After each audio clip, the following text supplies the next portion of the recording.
विष्णुपदाय कृष्णपृष्ठाय भूतले श्रीमते भक्ति वेदांत स्वामी इति नामिने।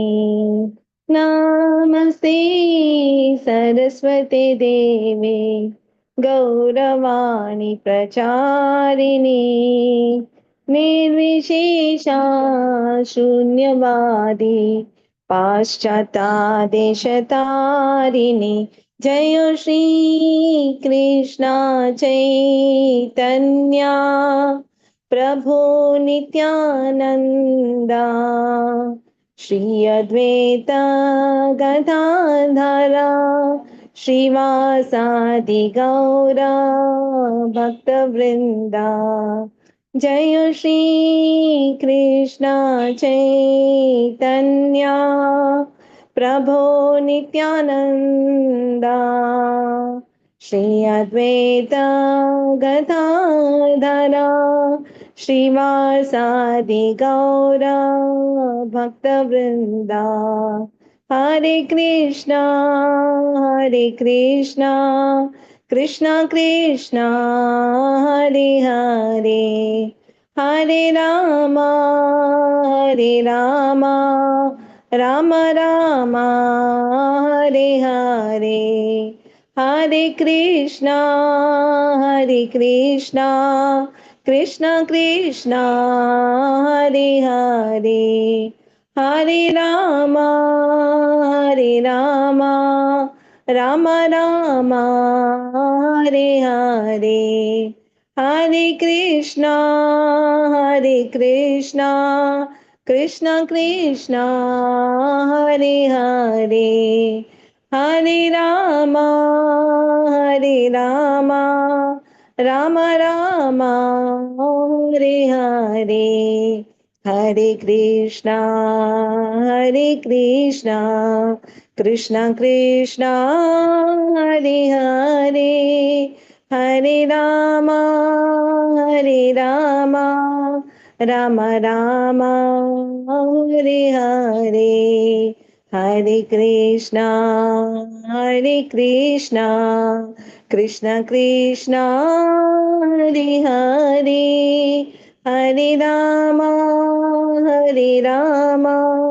Ram Ram Hare Hare Hare Krishna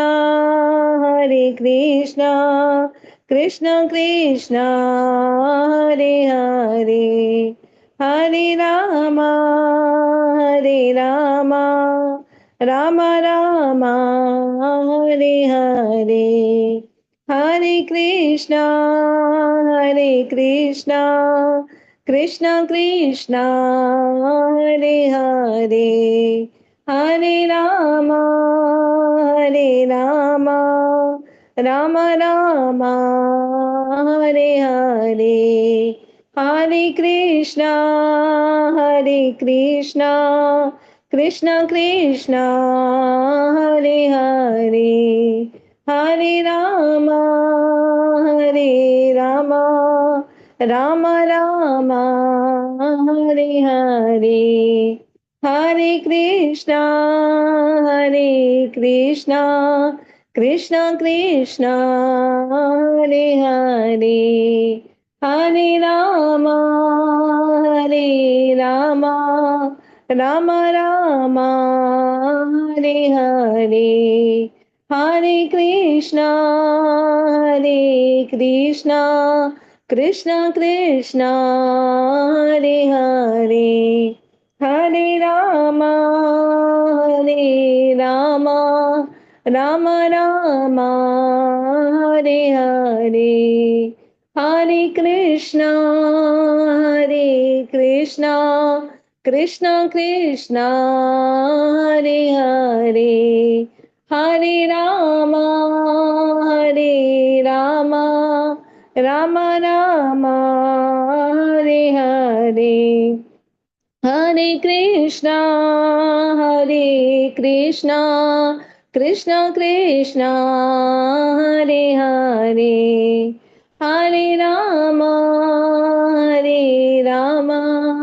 Rama Rama, Hare Hare, Hare Krishna, Krishna Krishna, Hare Hare, Hare Rama, Rama Rama, Hare Hare, Hare Krishna, Krishna Krishna, Hare Hare, Hare Rama, Rama Rama, Hare Hare, Hare Krishna, Krishna Krishna, Hare Hare, Hare Rama, Rama Rama, Hare Hare. Jaya Radha Govinda, Radha Govinda Radhe. Jaya Radha Madhava, Radha Madhava Radhe. Jaya Jaya Prabhupada, Prabhupada, Srila Jaya Prabhupada, Jaya Jaya Gurudev, Gurudev, Jaya Jaya Gurudev. Hare Krishna.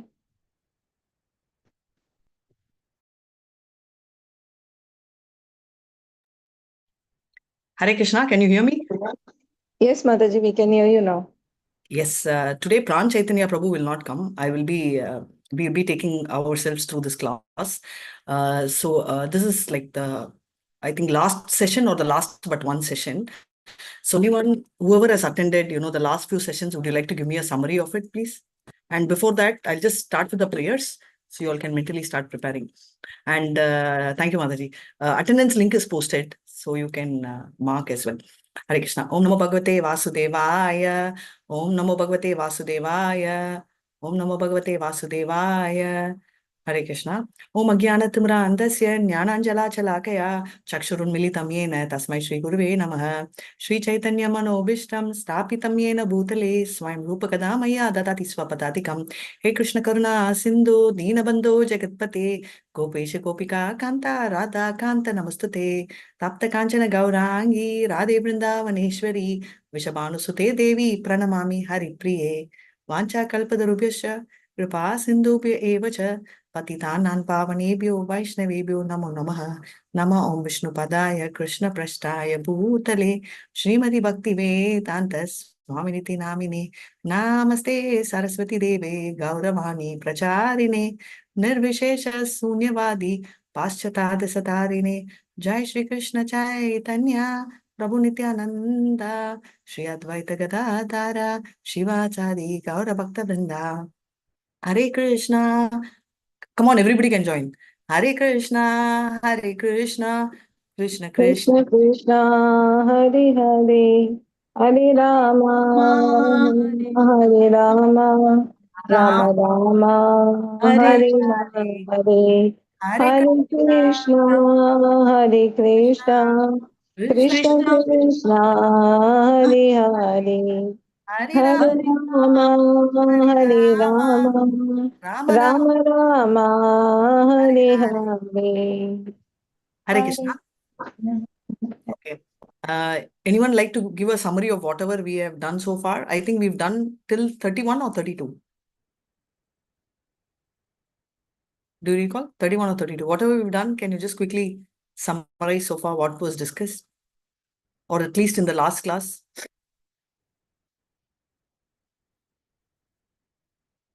Hare Krishna, can you hear me? Am I audible? I'm not able to hear. Have I muted you all? Hare Krishna. At least one point. What are we talking? What is the heading? What is the topic we are talking? Which chapter are we in?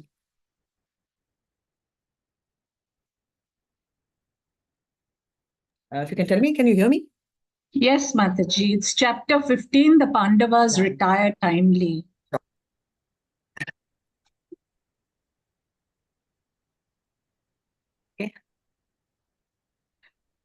So Mataji, in this beginning, Arjuna recalls experiences of Lord's favors and his protection, the intimate relationship that Arjuna and Krishna shared.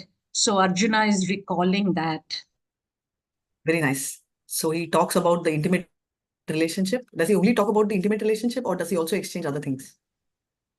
Yeah, other things also, all the favors that have been granted by Lord Krishna on him and his family, the entire Pandava family. Sure. Hare Krishna. Yeah. Hare Krishna. Anybody else would like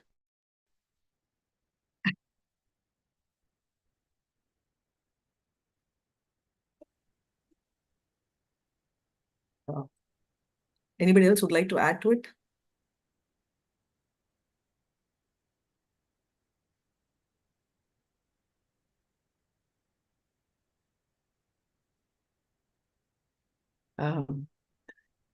Is my voice audible? Yes, Mataji, you're very audible. Sure. Just 1 second. I'll make. So let's navigate through whatever has been spoken, and we will. Devika Mataji, I've made you the co-host. Would anybody be able to screen share? Not now, but a little later. If anybody can screen share, I can make them the co-host as well. So if you can raise your hand, please.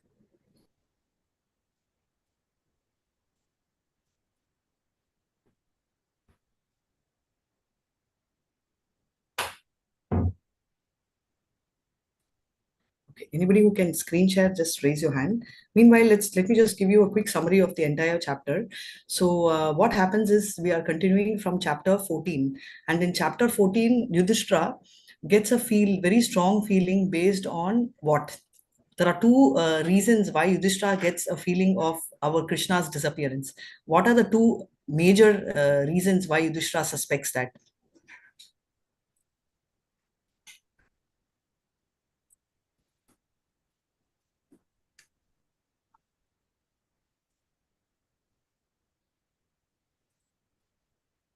That's right. For some reason, you all are not audible for me. Hare Krishna. So this chapter 1.15, we are going to see the Pandavas are retiring timelessly. So the first 6 verses talks about the strong feeling of separation from Krishna, right? Which is a feeling which Arjuna is experiencing. He had been for about 7 months, and after coming back, he feels this very strong feeling. And immediately what happens is, as you all said, Arjuna starts recalling a lot of favors which Krishna had done and the protection. And after that, Arjuna starts feeling complete void, right? The Lord's absence, it's called what is it called? The absence of the Lord, what is it called? That's right. So it's called the Vipralamba Seva, right? So it's a Bhava. So Vipralamba. So they're feeling the separation. And Arjuna completely focuses after that on Krishna's instruction. So this is a very important point for us, because most of the time we feel that Arjuna and the Pandavas were very blessed because they had Krishna by their side. Now what is happening is, now Krishna, we are seeing in the absence of Krishna how they are handling the situation. In fact, we are far better than them. Why? Because we have not experienced the physical presence of Krishna. So we will not be able to really experience the Vipralamba which they are going through, right? So imagine if we experience a loss of a family member, even not permanently, even if they are traveling abroad or something, when we know there is a long absence, we have this very deprived kind of a feeling, right? And unfortunately or fortunately, it's at a very small percentage, but the ones which are transcendental are always manifold. So Arjuna experiences a manifold feeling of this Vipralamba, because he notices and he comes to know that Krishna is absent. And obviously Yudhishthira also has the same kind of a feeling, and he had personally seen Krishna, right? So that's what we see. Tasmat pranamya pranidaya kayam prasade tvam ahamisha midyam piteva pitrasya sakeva sayuhu priya priyaha bhasyeva sodum. In 11th chapter Bhagavad Gita, what does Arjuna say? He says that, knowing you, right? I would have spoken so many words, like as a father, how he will forgive a son. as a lover, how he will forgive, likewise a friend, please forgive me. So the kind of relationship he had with Krishna is a friend, Sakya. Now he does not in his wildest dream even remember Krishna as a Lord. Now the difference between Arjuna and us is we don't remember Lord at all. Arjuna always remembers him as a part and parcel of the Lord, but he doesn't understand the fact that he's a supreme person. So he's like in a different bow, which is why Arjuna is being reciprocated by Krishna by being just a charioteer, right? So literally, Krishna is his driver. What does charioteer mean? So after that, Arjuna immediately understands that the best way to go about is to focus on Bhagavad Gita, which are the instructions. So there is no difference between the Lord and his words, Vapu and Vani. This is applicable even for our spiritual master, right? Many of us have we do not have an advantage of doing Vapu, but we are having that is we especially women do not have a chance of going and interacting, but we have a lot of advantage of Vani, which means that we can always listen, and not only to our spiritual master but also to our Acharya Prabhupada. We have an advantage of going, talking to him, and doing through his audio, right? And so is Krishna. Every time I tell Bhagavad Gita is a general book, but Bhagavad Gita is a very personal book. It is applicable for every one of us because it's a personal book which Krishna has written to each one of us, right? And Yudhishthira immediately after that, at the moment he gets to know about it, what does Yudhishthira do? He immediately retires on dot, right? And other Pandavas and the rest of them, like his family, all of them immediately retire. So this is the overall, gist of the story, which we will be noticing. And um, so we will have to start from 31. So we will do that, and we will, if time permits, we can re-revise in detail all of that. Anybody like to screen share? Would be able to raise your hand, please, because I'm not able to see any hand raised. And also, let me just go out and come in because I'm not able to hear if anybody is speaking. Danish ma'am, can you speak? Any one of you all, can you just unmute and speak? Because all are muted, so I don't know. Hare Krishna. Okay, okay, let me just go out and come back. And yes, thanks. I think I'm not able to hear. Danish ma'am, I'll make you the host. You can make me the host back.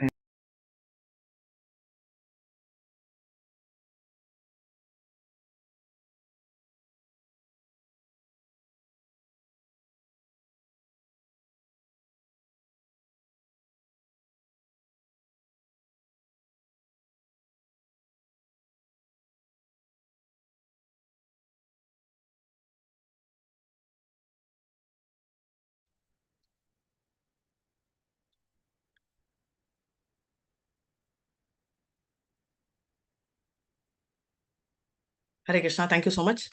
Can you hear me now? Yes, Mataji, you can hear you.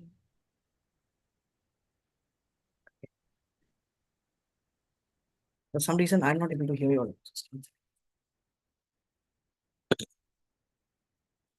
Give me 1 second.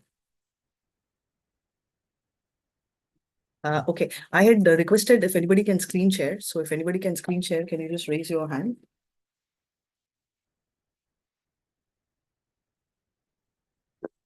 Thank you, Puna.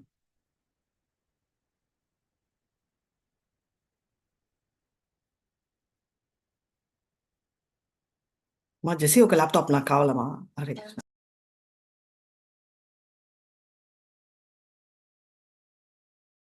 Okay, I'll see. Okay, Matara. Hare Krishna. Yes, so I thought we finished the 1 point. I thought 31 we finished. We have to go to 32.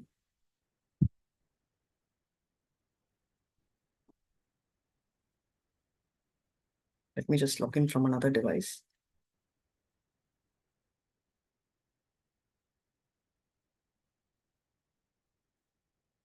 Yes, whoever wants to read, one of you all can please read the shloka and read the translation, and please continue with the purport as well.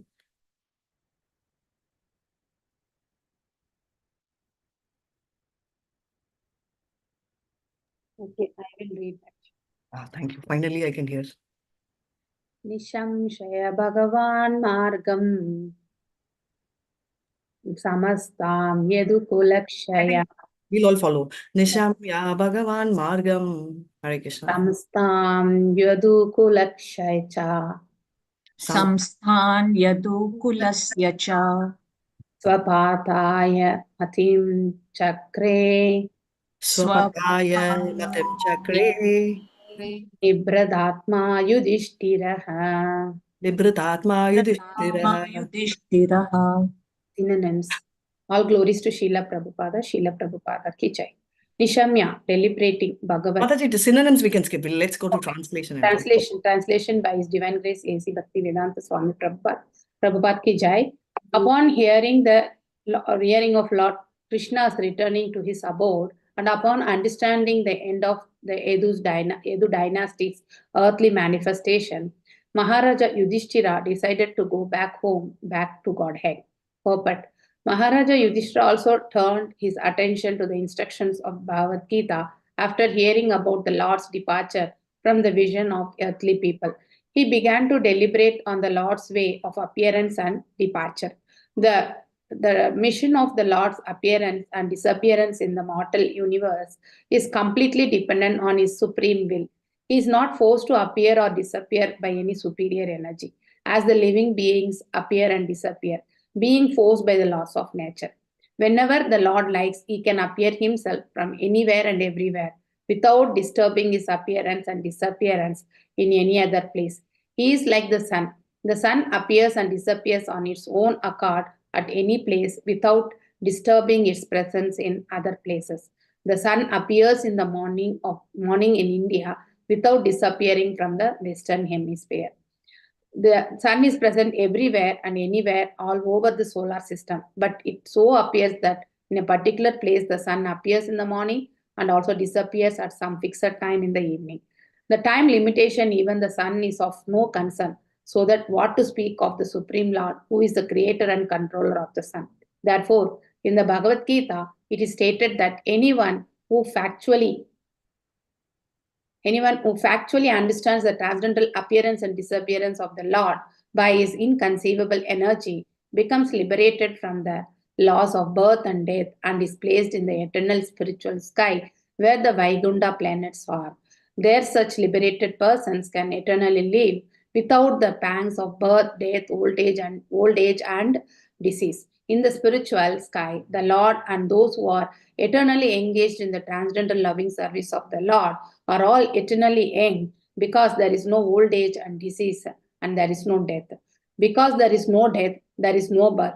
It is concluded, therefore, that simply by understanding the Lord's appearance and disappearance in truth, one can attain the perfectional stage of the eternal life. Therefore, Maharaja Yudhishthira also began to consider going back to Godhead. The Lord appears on the earth or any other mortal planet along with his associates who lived with him eternally, and the members of the Yadu family who were engaged in supplementing the pastimes of the Lord are no other than his eternal associates, and so also Maharaja Yudhishthira and his brothers, mother, etc. Since the appearance and disappearance of the Lord and his eternal associates are transcendental, one should not be bewildered by the external features of the appearance and disappearance. Thank you. Hare Krishna. Yeah, thank you so much, Bobby. So basically, nicely read. So we are talking about the shloka in the 4th chapter, right? Janma karma chame divyam evam eveti tattvataha tasmat evam punarjanmam neti mameti sojuna. So basically, the janma of the Lord is very different from us, right? So what is the difference? Basically, we cannot choose where we are living, where we are born. None of us can choose, I want this parents. But Krishna is Atma Maya, right? So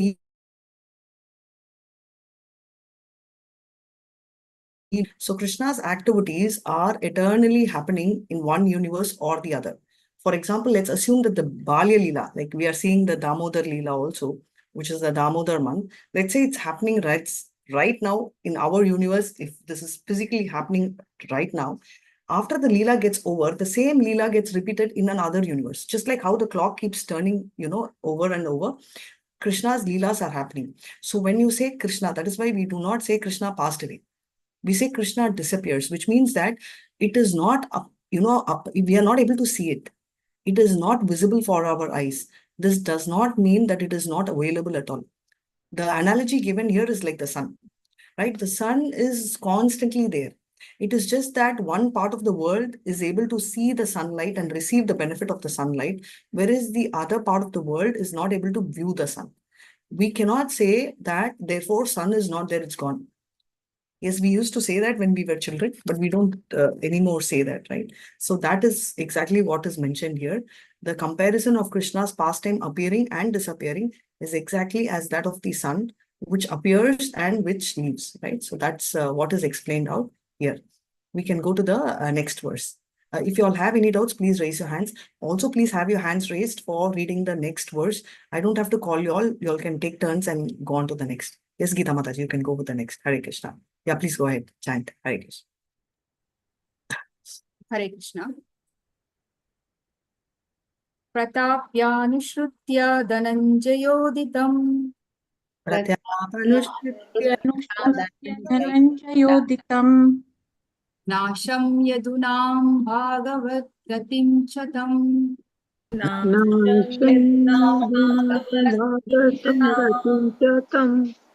ekanta bhaktya bhagavati adokshaje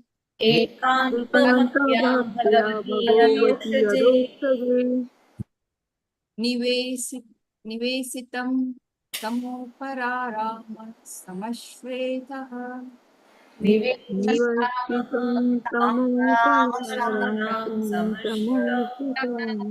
Krishna. Translation. Kunti, after overhearing Arjuna's telling of the end of the Yadu dynasty and disappearance of Lord Krishna, engaged in the devotional service of the transcendental personality of Godhead with full attention and thus gained release from the force of material existence. Please slide, Mataji. Purport. The setting of the sun does not mean the end of the sun. It means that the sun is out of our sight. Similarly, the end of the mission of the Lord on a particular planet or universe only means that he is out of our sight.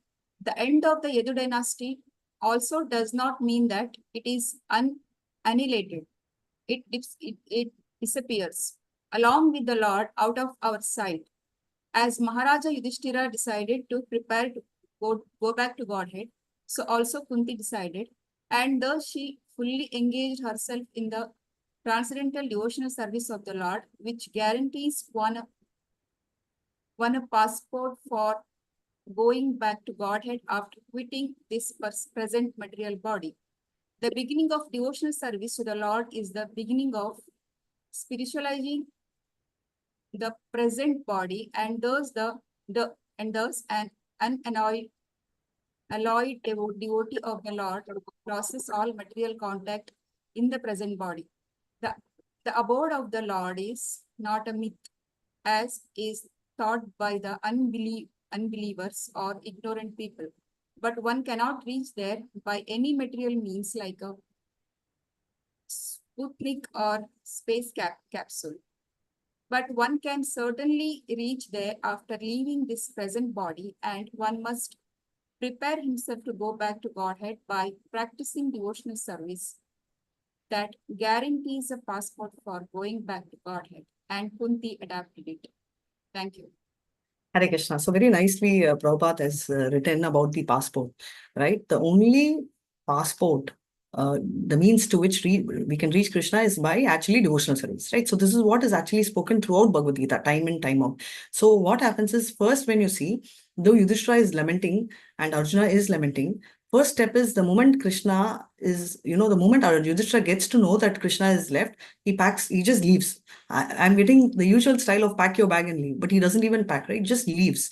Obviously, he assigns what he does before leaving, they say, but more from the fact of his duties, how he assigns and leaves, not from our side. Like if we are going for a holiday, I still remember even a 2 day of packing is still not sufficient. So I normally start packing before a week ahead of travel, because I feel something I would have forgotten, as if I'm going to leave forever, even if it's a 4-day holiday or a 5-day holiday.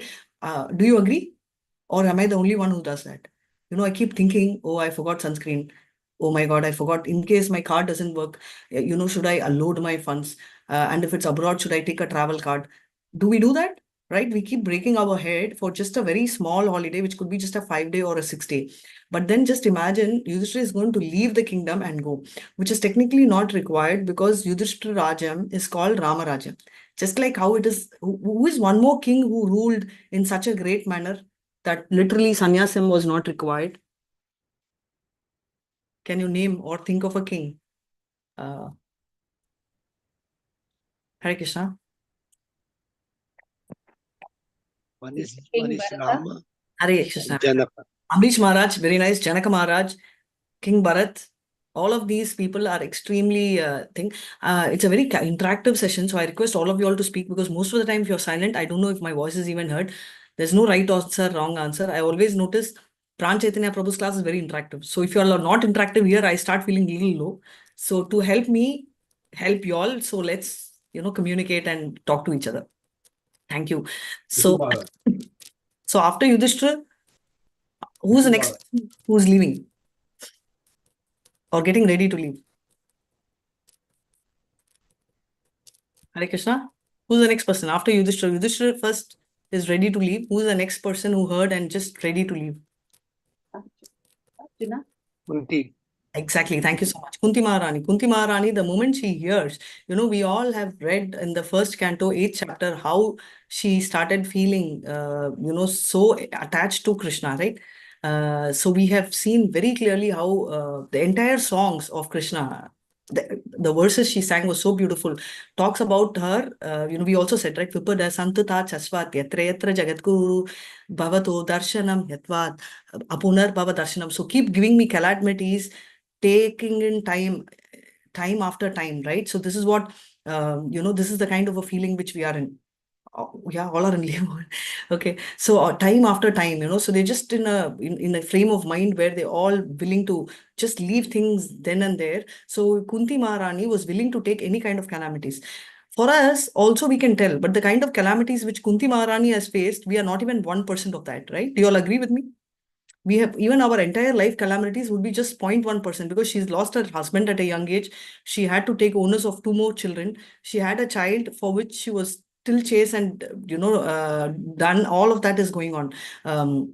So the whole episode has been going on and on around the whole story. So the whole concept is about the fact that that everybody wants to take off and everybody wants to take leave and go on with the next mood, right? So this is the thing. I think everybody's in a holiday mood, right? So I'm just realizing why we are all very calm and composed. I think it's just like school after tough or a very nice holiday, Diwali. So wish you all a very happy Diwali and a very belated wishes on Govardhan Puja also. Wish me as well. Hare Krishna.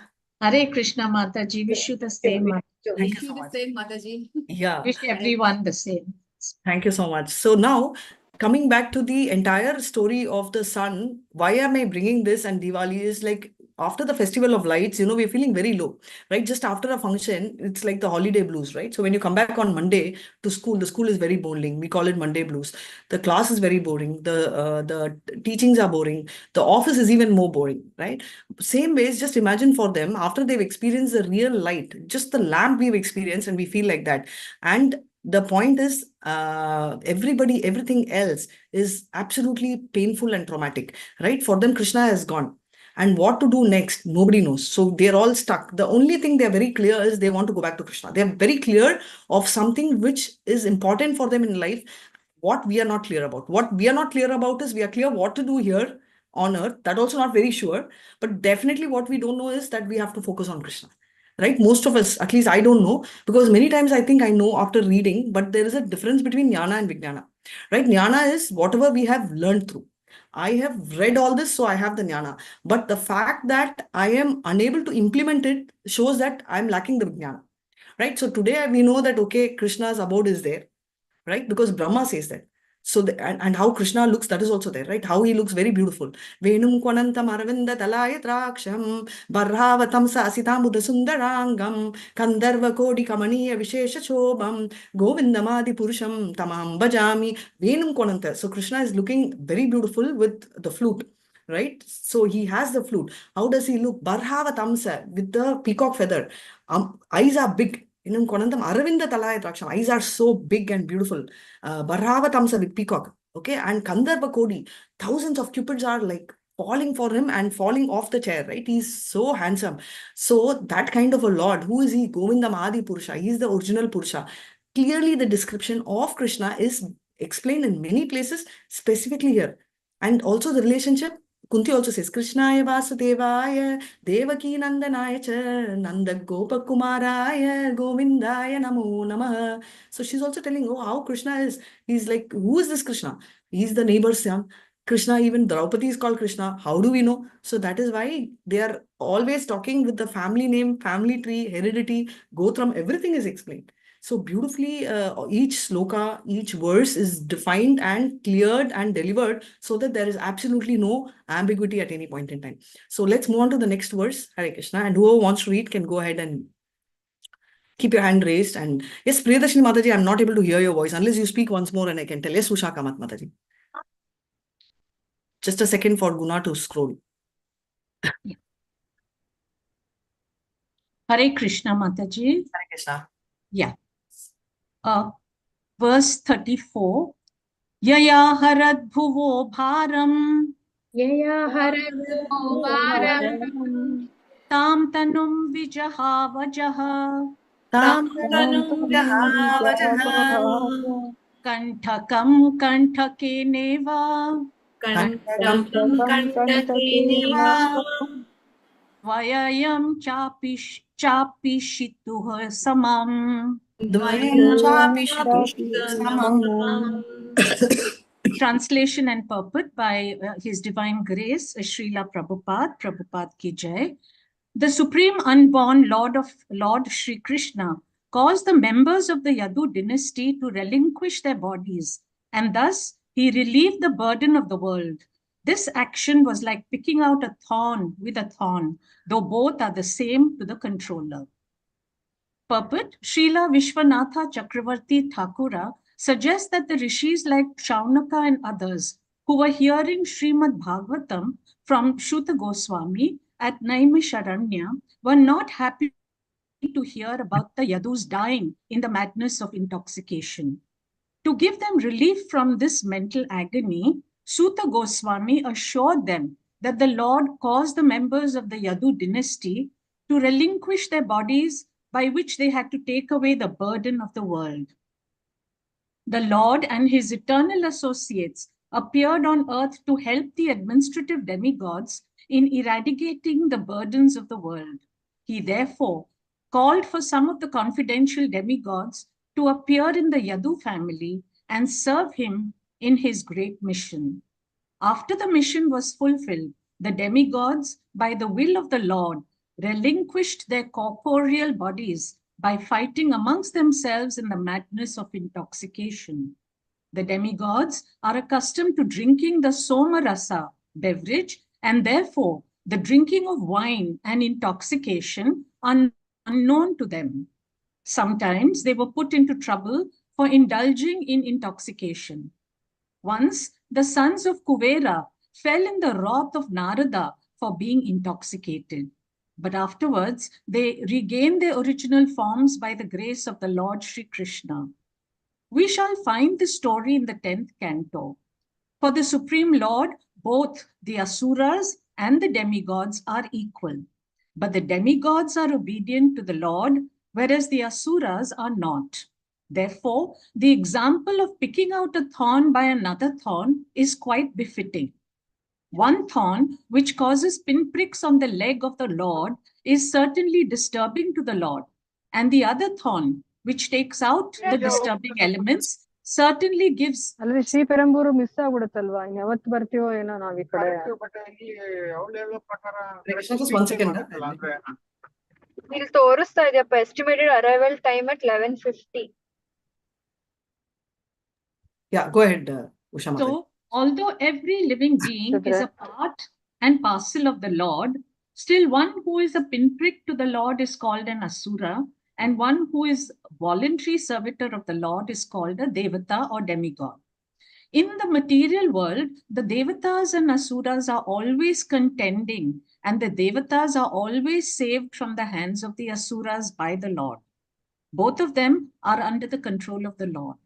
The world is full of two kinds of living beings, and the Lord's mission is always to protect the Devatas and destroy the Asuras, whenever there is such a need in the world, and to do good to both of them.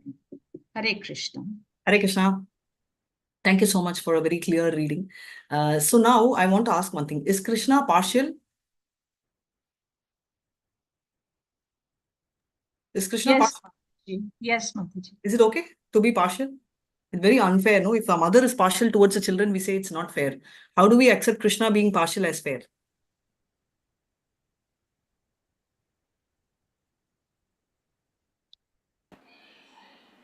Huh? No, Priya Mataji, I can't hear you still. Can you just say hello? Dharma, he can become partial. Yes, he can become partial, but is that justifiable? Yes, in order to protect dharma, I think that is very like in case of Karna, when Karna said that is not right, I am like armed and like you want to kill me. So then Krishna reminded him that while Abhimanyu was also unarmed and you killed them. So same way. Sure. One reason is to protect dharma. Perfect. Any other reasons Krishna can become partial?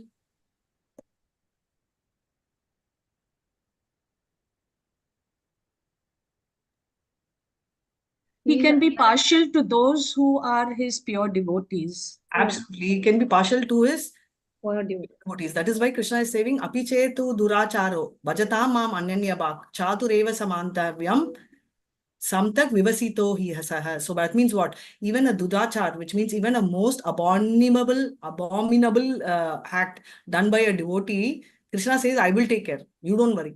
Right? So if you see a very high-end devotee doing a very fallible work. So normally when does this happen is somebody who is having is an anyabhilashita sunyam, but without much of Vedic knowledge. That is the main thing which can happen.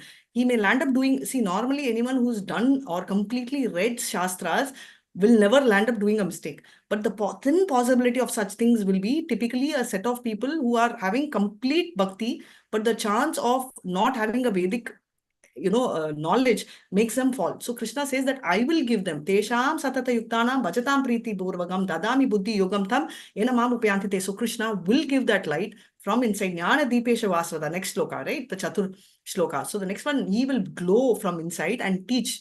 And we saw this in one more case. Tell me somebody, give me an example of someone where Krishna lights the lamp.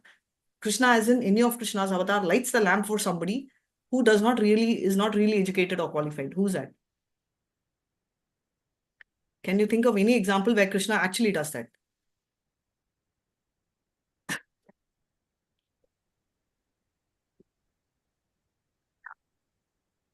Any other thing, including Chaitanya, you can tell me examples as to, do you recall any incident where, the lamp is lit?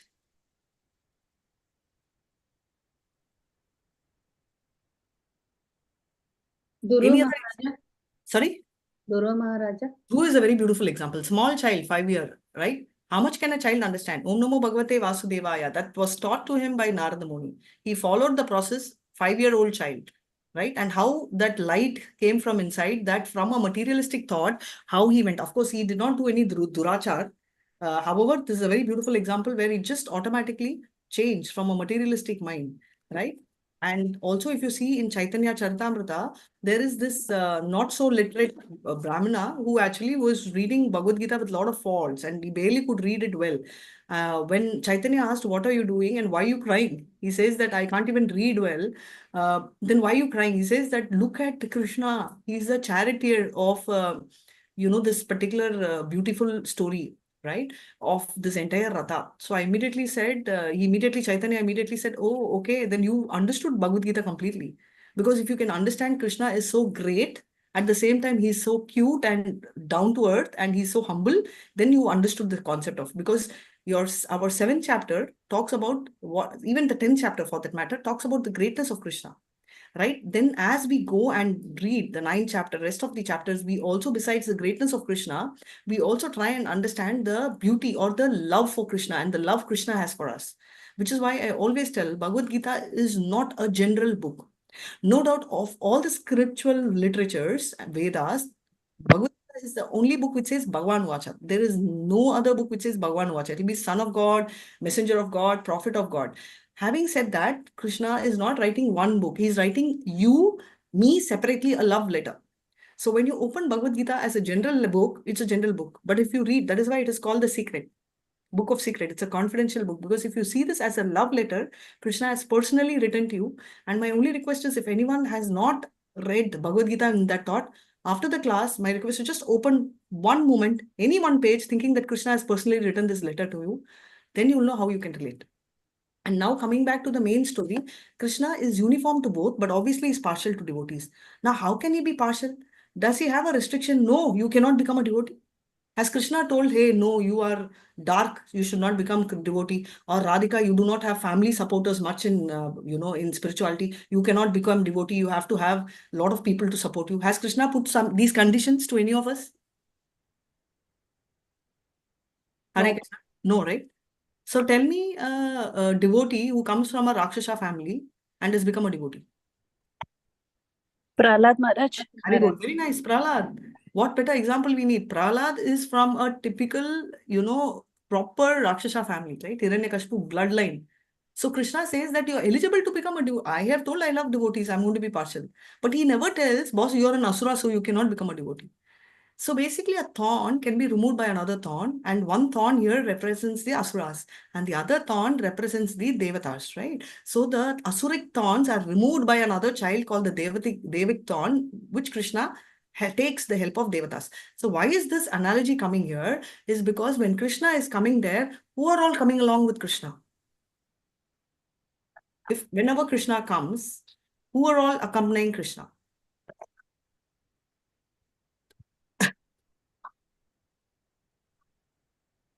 His complete entourage.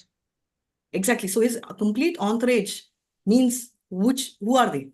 I just want to know not the names, but the set of people who are in that category.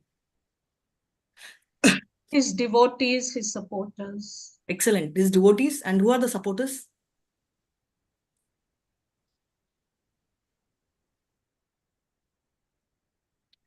Not only his devotees, also the administrative demigods are also coming, whom you call them as supporters, right? The devatas. Therefore, after the game is played, that is after Krishna exhibits his pastime, people have to go back to their original position. Obviously, Pandavas, Arjuna, Kunti, Draupadi, all of them are his eternal associates. So they go back to Goloka, whereas the rest of them are staying put here to do their duties. Right now, if you see the last one, and it's going to repeat it again here, if you see the difference between Yudhishthira and Vidura, both are very elevated. But Vidura goes back to performing Yamadharma Raja role because he is an administrative demigod. Obviously, he is one of the 12 Mahajans, right? Swayambhu Naradar Shambhu Kumaro Janako, yeah, so Bhishmo, right? Bali, Vaya, Sakir, Vayam. So Bali Maharaj, all of them are one of the 12 Mahajans. But why are they all going back to not all going back to the abode? Because they have administrative duty. So Krishna is like this, right? So, and the devotees are also like that. What devotees say? I do not care whether you are taking me to hell, heaven, or you keep me by your abode. But all I want to do is seva. So that is what Anjaneya, right? Hanuman says to Rama, he says that I will stay here because I want to hear Rama, the name of Ram. I want to hear the glorification of Rama. I want to see your form. I will go to places where I've seen you. I want to live those memories, right? So the devotees of the Lord, not necessarily they have to stick to them. They want to stick to the words of the Lord. Same if you see Uddhava, right? Uddhava is sent to Naimisharan, like Naranarayana Rishi, right? He's sent to Badrika Ashram. He goes a little bit and takes a U-turn and comes back, sees Maitrika Rishi, Muni, and he sees Krishna. Krishna says, go back, don't come. He says, I can't be without you, right? This will come in Uddhava Gita, in the 11th canto. Krishna says, but I want you to be here, right? This is not your time as yet. You have to be here. He listens to him. He goes, though it's terrible for him, he still listens to him. So the difference is the same. So typically all the devatas who are partaking there have a role to play in the material world, obviously in the higher planets. So they are taking that role and playing that part. So they are not going back to Goloka Vrindavan. That is exactly the fight between two of them is nothing but the conspiracy deliberately created by the will of Lord. So if there is any fight in the normal world, also remember nothing can be done with the will of God. This doesn't mean we can go and bash. So that is why our acharyas are very clearly telling, How can they be intoxicated? Because they are the devatas and they have the right to drink the Somarasa.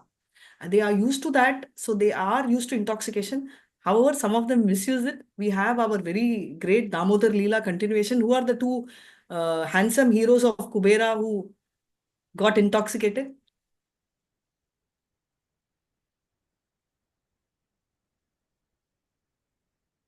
Yeah, I think Priyadashini Mataji, sorry, I'm not able to hear you. I want all the devotees to talk. In fact, I've got a private message telling that many of you are feeling sleepy.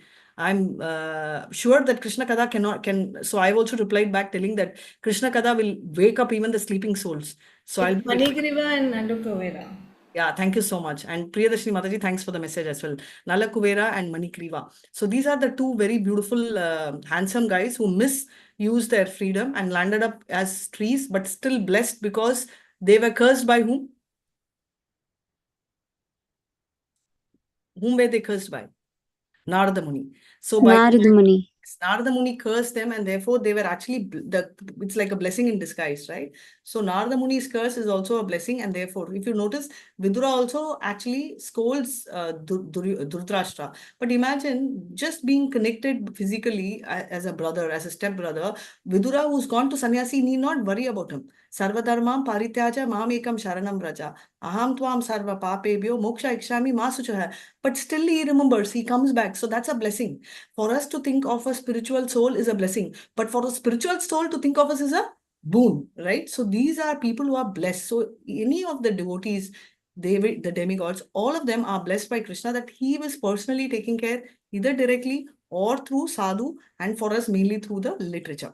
And now what is happening is, now let's quickly give, tell me some of the names you know of the demigods who have come in the game of Krishna. So one is Pradyumna. Who is Pradyumna?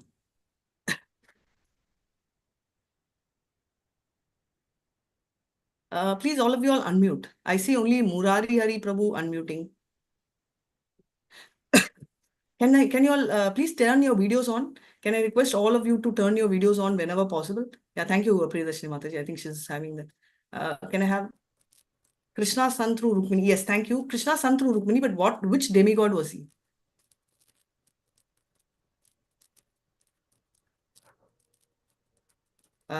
Request you all to keep the videos on so that we'll be a little awake.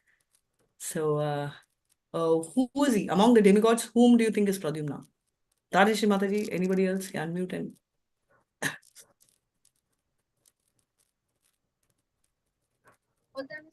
He is one of the Chaturvyuhas, but Correct, he's one of the Chaturvyuhas. That is true, but he's also one of the demigods. He's both first and the second quartile Chaturvyuha. Kamadeva. Other than the Chaturvyuhas, he is also one of the demigods. Who is he? Kamadeva. Haribol, very nice. Who said Kamadev?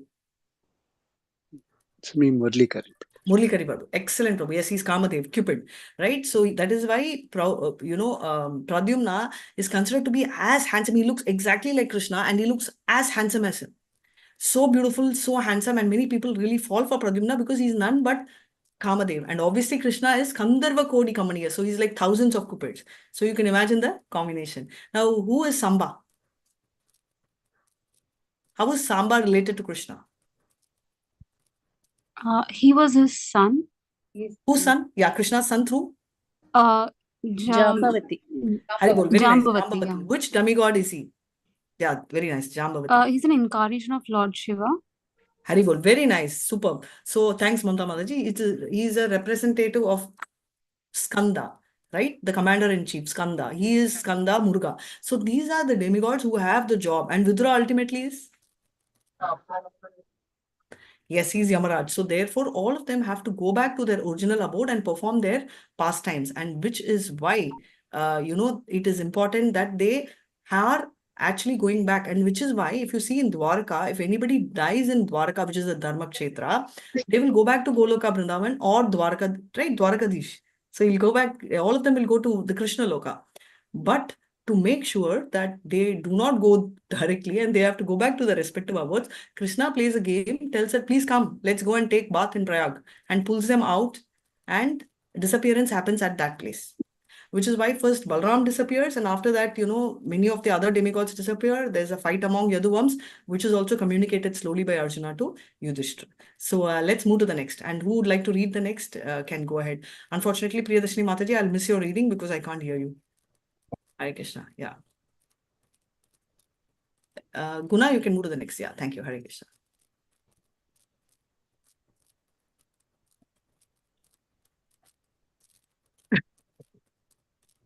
Please read. Whoever wants to read. One is reading. I will read actually. Yeah, go ahead. Yatha matsyadi rupani. Yatha Matsyadi rupani. Tatte jahyad yatha natah. Date jayad yatha natah. Bhubhara sapito yena. Bhubhara sapito yena. Taho tacha kalevaram.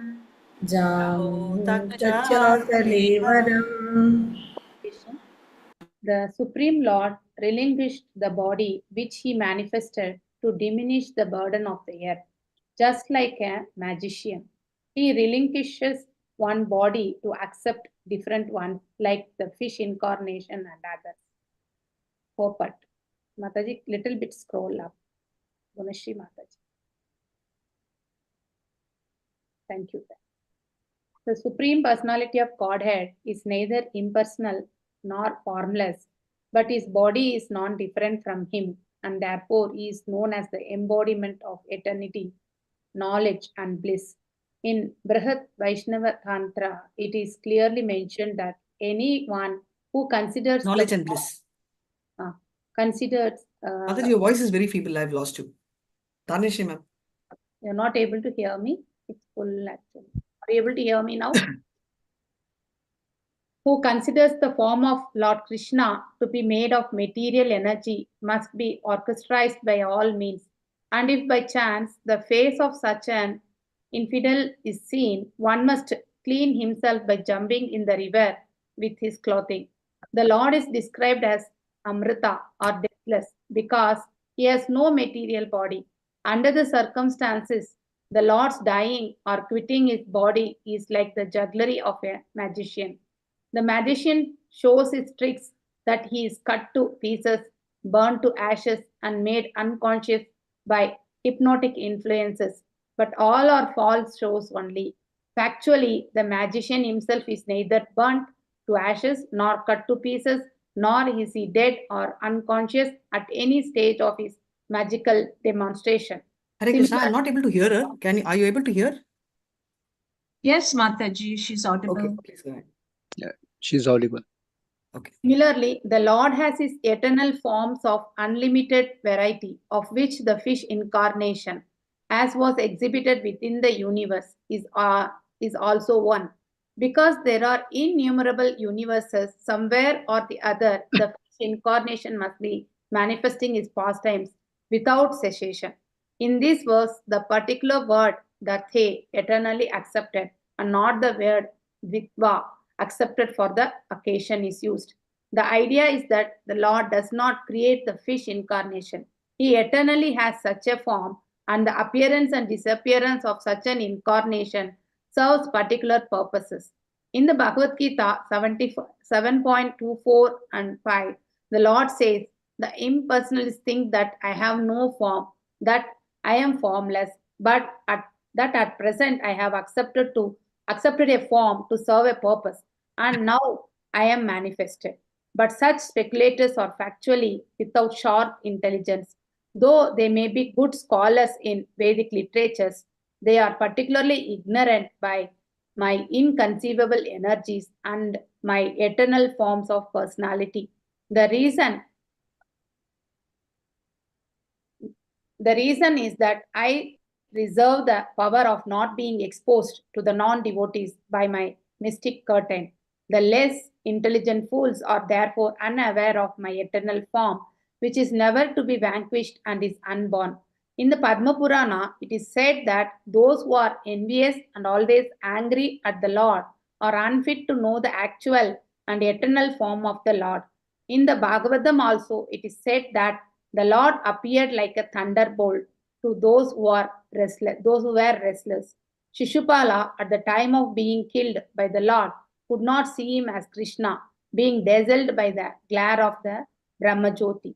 Therefore, the temporary manifestation of the Lord as a thunderbolt to the restless appointed by Kamsa, or the glaring appearance of the Lord before Shishupala was relinquished by the Lord.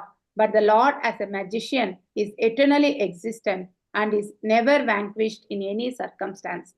Such forms are temporarily shown to the Asuras only.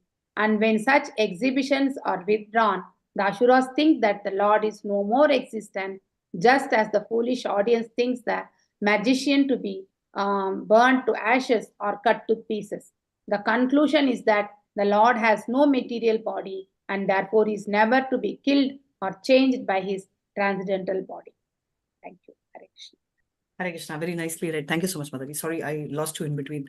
So basically, they are talking about, many people say Krishna has no form, right? So Nirguna actually means he is beyond the gunas. So like that, many people always get confused with his form also. They think he does not have a form. It means that Krishna does not have, he does not have materialistic qualities, but Krishna has qualities, right? So that likewise, Krishna has no material body.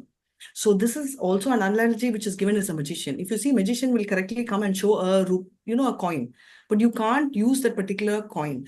The reason being that if you're using, it is just for the eyes, it just gives you a visual impact.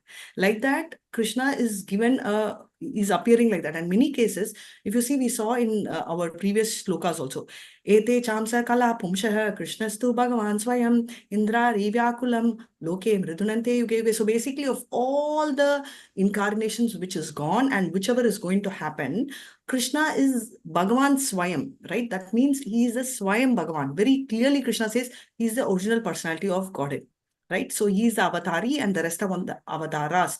And all these avataras are eternally existing. Example, Prahlad goes to Vaikuntha. Do you think Prahlad would like to go to Vaikuntha and stay with Narayan? No, he would want to see Narasimha, right? That lion and human form. Same way, imagine devotees of Krishna, gopis, they were paying obeisances to Narayana, right? They did not want to see, they did not want to actually associate themselves beyond a respect feature with the Lord. So, we have seen, what is our Hanuman, what was he called in Kali Yuga when Chaitanya came? Does anybody remember? What was Hanuman? Murari Gupta, Hari Bol. Very nice. Thank you, Prabhu. So Murari Gupta was always chanting Hare Rama. He was not able to chant Hare Krishna. And the very thought that Chaitanya Mahaprabhu told that you have to chant Hare Krishna, he was even thinking of giving up his body because he was so attached to that Rama name. Right? Though he understood completely that Krishna is the Supreme Person. We also notice Parashuram even had a doubt about Rama, but he never had a doubt that Krishna is the Supreme Personality of Godhead. So these are very clear evidences which very clearly states that Krishna is the Supreme Personality of Godhead. No doubt, obviously, Brahma Samhita starts off with Ishwaraha Parama Krishnaha Satchidananda Vigraha Anadiradir Govindaha Sarva Karana Karanam. One. Second thing is Om Namo Bhagavate Vasudevaya. Another proof, right? Om Namo Narayana, right? Vasudevaya, right? He is none other than that. So that is Bhagavate. Bhagavate means God. You will tell any God. No, he says he is Vasudevaya, son of Vasudev. So all that very clearly highlights this. Also, they are talking about Krishna's, not only these forms which are there as a fish form or all of, how many forms are there? How many forms, how many incarnations Krishna has? Infinite. Unlimited. Unlimited, absolutely. And analogy given is like the waves, right? Just like how many waves keep coming. Like that, the forms of Krishna are so unlimited, and but these are forms which are there in Vaikuntha planet. Even the smallest planet in Vaikuntha is bigger than our largest planet in the material world. 1/4 is our material world, and 3/4, right? Tripada is our spiritual world. And there's a very beautiful shloka which they have actually explained in the last verse. How does it look? In the 10th canto of Srimad Bhagavatam, This is Mallanam Ashnir Nirnam Naravara Shriman Smaro Murtiman Gopanam Swajana Sitabhuja Sastro Shipitro Sishu Mrittu Bojapater Virata Vidusham Tattvam Param Yoginam Vrishninam Paradevate Tividito Rangam Gata Sagraja. Okay, so Mallanam, lightning, right? Ashnir Nirnam, right? Like the heroes, like the Cupid for the gopis, right? Okay, he's out. So basically, it's a slow verse, and the story of that. And today is a very beautiful day, right? It's called Baidut, and yesterday was Govardhan Leela, Govardhan story. So what is linking both is when did the two wrestlers, Krishna and Balram, enter? When did they enter as two wrestlers? In which ring did they enter? For what purpose? Simultaneously both entered. Most of the time they would enter, one will fight, the other one is calm, right? Either Balram fights and Krishna is calm or vice versa. So this time both of them enter. Hari Bol, very nice, Priyadarshini Mataji. I'm missing your audio. To kill Kamsa, right? To kill Kamsa. This sloka comes at that time and it is said in Srimad Bhagavatam, and it's a very beautiful sloka because Mallanam, the both of them are entering, like Krishna is making an entry like a thunderbolt, right? And how does he appear? He appears in various forms to various people. Who are the various forms? How does he appear? Nirnam, right? So for the gopis, he's like the very beautiful, handsome young guy. Fine. And for the other gopas, he's like the strongest macho man, we tell, right? Mallanam Ashnir Nirnam Naravara Shrinam Sabharo Murtiman Gopanam Swajana Sthita. Okay, now for gopis, we have seen Sthita Bhuja Shastro. That means for the Kshatriyas who are in the adharmic way, not all Kshatriyas, right? He is looking like what? Personified death.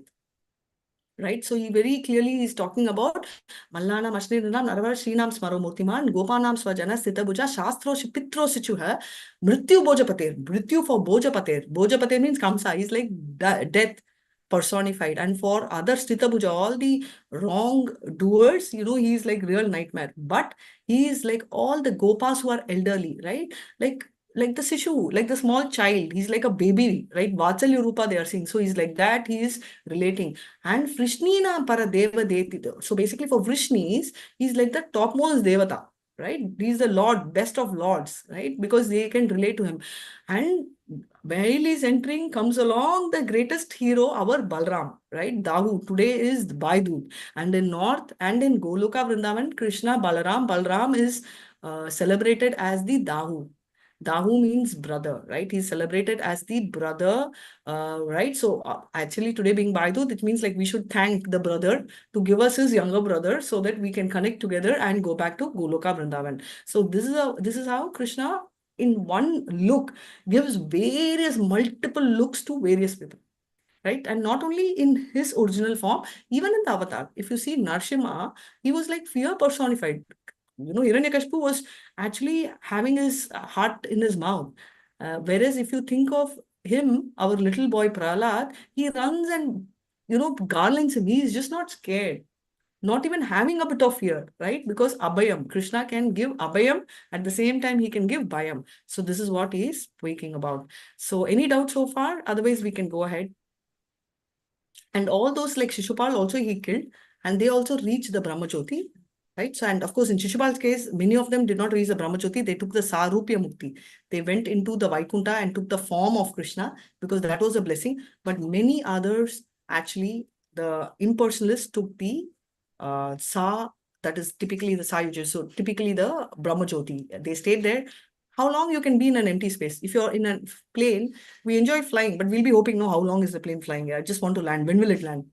The same situation will happen to those who are impersonalists who are struggling in Brahmajyoti. They'll think, hey, enough, I want to come back, right? Because it's very boring for them. They don't want a body because they relate to body with respect to pain. We go to Krishna because we have a higher taste. We love Krishna. That is devotional service. They go to Krishna because they don't want to be here on earth. They don't want body. They feel body is full of pain, which is true, right? But still, detachment without attachment cannot be permanent. Detachment will actually make you feel boring. So any Mayavati gets bored because there's a lot of detachment. But for us, we have attachment, right? So I will go to the next verse, but before that, I just like to, I still remember Namanishta Prabhu has a lot of patience towards me, and I remember one of the sessions, he said, Param Drishtva Nivartite. How will you give up coffee, tea? Okay, and this was one of my first classes. Please pardon me, and you will feel, you'll really know how idiotic I am. And I said, Prabhu, it's very easy. How did you break it? I said, coffee though I don't like from childhood, but tea though I did because param drishtva nivartite. So 1 week continuously I drank badam milk, chill badam milk. He started laughing. Very sweet, actually. So I remember still the smile where he said, I was thinking, oh my God, he never thought I'm such an idiot, right? So Param Drishtva Nivartite is a higher taste towards Krishna, but I was thinking still materialistically of replacing a lower taste with a higher taste. But coming back to it, obviously a person like Rasarangini Radhika Devi Dasi can think only materialistically, but on the bottom line, anybody who starts thinking of Krishna, Krishna actually takes you to the next level. Hare Krishna. Yes, let's go on. I'm very happy that some of you all are speaking, and a few of you are sending me a private message, group message. Gives me a lot of enthuse to take the class. Otherwise, when the class is very silent, I get very uncomfortable. Hare Krishna. Yes, who's going next? Yes, Mataji, please go ahead. And thank you so much, Usha Mataji, to keep the the adrenaline going forward. Yes, Mataji. If nobody is reading, I will read. Yeah, please go ahead and read. If anybody wants to read, they'll raise their hand. Hare Krishna, verse 36. Yada mukundo bhagavani mamahim. Yada mukundo bhagavani mamahim. Jahau swatanva shravaniya satkataha. Jahau swatanva shravaniya satkataha. Tada hareva pratibuddha chetasam. Tada hariva pratibuddha chetasam. Abhadra hetu kalir anavavartata. Abhadra hetu kalir anavavartata. All glories to Srila Prabhupada. Srila Prabhupada ki jai. Translation. Tadareva pratibuddha chetasam. Mataji, we are at the translation. Yeah. When the personality of Godhead, Lord Krishna, left this earthly planet in his self-same form, from that very day, Kali, who had already partially appeared, became fully manifest to create inauspicious conditions for those who are endowed with a poor fund of knowledge. Purport: the influence of Kali can be enforced only upon those who are not fully developed in God consciousness.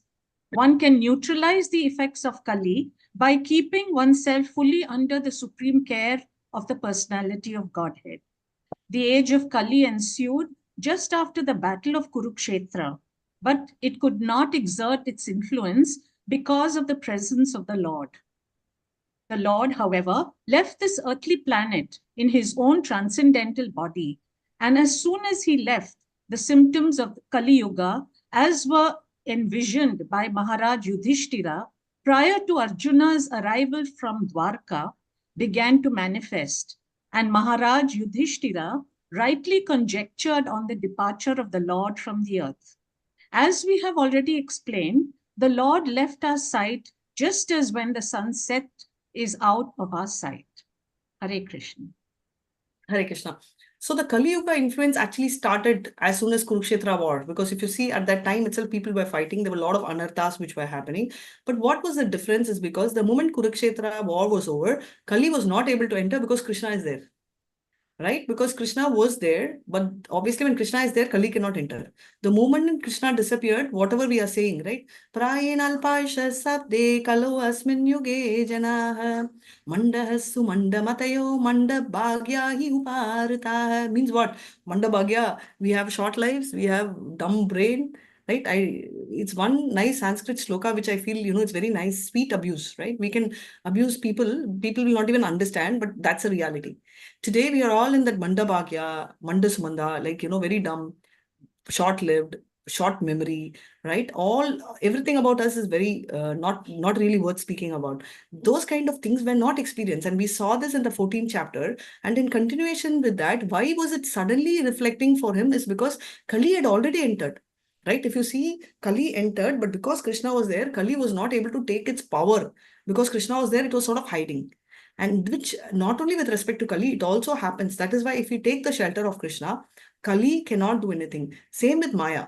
Oh my God, Krishna is very clearly telling in the Bhagavad Gita, 2nd chapter, Traigunya Vishaya Vega, Nishtraigunyo Bhavajuna, Nirvando Nitya Satyasya Niryoga Kshema Atmaman. Go above the three modes. How Maya is looking at me. Because we are not looking at Krishna. The problem why Maya is looking at us is because Krishna is here. He is looking at us like this, in the heart. We are not like this, we are like this, right? So obviously what is happening, we are able to see Maya. If we turn towards Krishna, you'll never be able to see Maya at all because Maya is going to be behind us. And actually there's also a story which tells that Maya is very shy. Maya is always hiding behind the Krishna only. But unfortunately, we are also behind Krishna. See, Maya is hiding behind Krishna. We are also behind Krishna. No, we are not seeing Krishna. So we see Maya. If we come before Krishna, there is no way we can see Maya, right? So that is one step which, like there is a English thing, right? What one step is a one leap to mankind or something, right? Right. So all we have to do is one step to Krishna. And Krishna will do that one leap. We don't have to do the leap.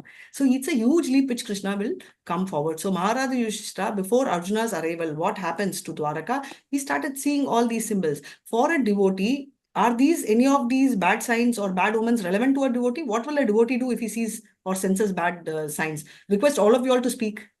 Hare Krishna, and please put your videos on.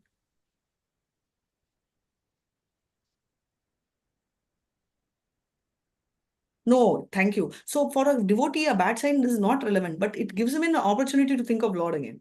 So every bad sign is an opportunity. Every bad omen is an opportunity. Everything is an opportunity. So that is something which we can see very evidently with respect to Krishna. So everything, Krishna, if you really wish, right, Krishna will set things right. I had personally experienced this. I was away last week to Ayodhya. And from Ayodhya, I wanted to I'll just take a 2-minute detour. I wanted to take a flight from Lucknow to Chennai, but when I checked, it was very expensive. So therefore, I decided I will take the flight from Delhi. But then I thought, what should I do? And my geography is absolutely bad. So from Ayodhya, I later was checking for Mayapur. Then I realized it was far, Dwarka, because I've never done Dwarkadish. That was far. And then I decided, okay, let me try Vrindavan. And all this happened in 1 month and a month ago. And my waiting list was number 2. So I thought, hooray, 2 waiting lists can clear, right? I mean, 1 month ago, waiting list would just clear. And I just thought, let me book a ticket and keep in Vrindavan. Then I checked with ISKCON Vrindavan. There was no place.